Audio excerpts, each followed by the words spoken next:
Hi boys and girls. Okay, today we're going to be drawing a maple leaf, and the first thing you want to do is make sure that you have your name and class code on the back of your paper and flip it over. We're going to start with pencil, and then you're going to trace all of your lines with a Sharpie when we're done.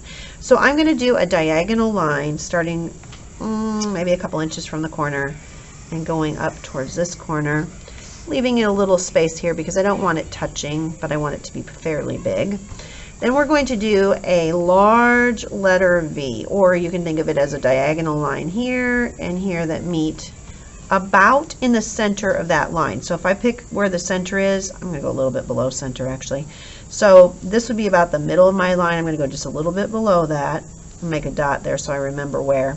It's about a third of the way, so this should be almost 2/3, and this would be a third. This is going to be your stem portion. So from this point, you're going to draw a diagonal line that comes out like so. And I'm making it kind of wide here because I know I want to have space to do my Zentangling in on my leaf. So I don't want it to be really narrow or it won't give me any room to work. So I've got those two longer lines, and you can kind of measure with your fingers to see, like, is this about the same length as this? Okay, and you don't want it to touch the edge here either, so don't make quite that long.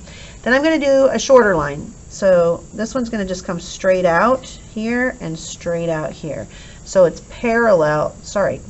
perpendicular to your main vein. This is the main vein that runs up the leaf, and this one's going to be perpendicular, not quite as tall as this one, okay?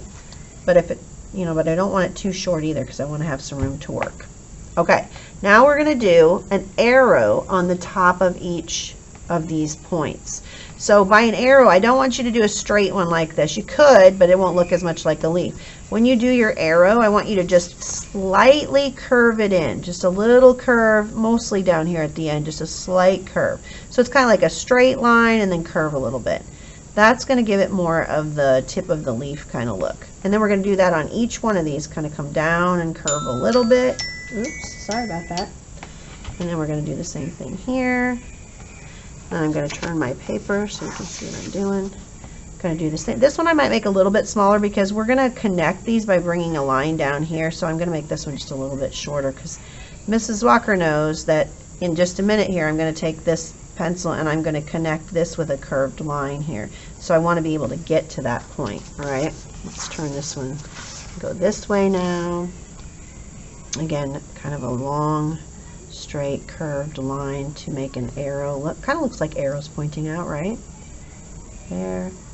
Now you don't want to be too close to that line because we've got to get a line in here that connects. So if yours comes down too far, make it just a little bit shorter. Okay.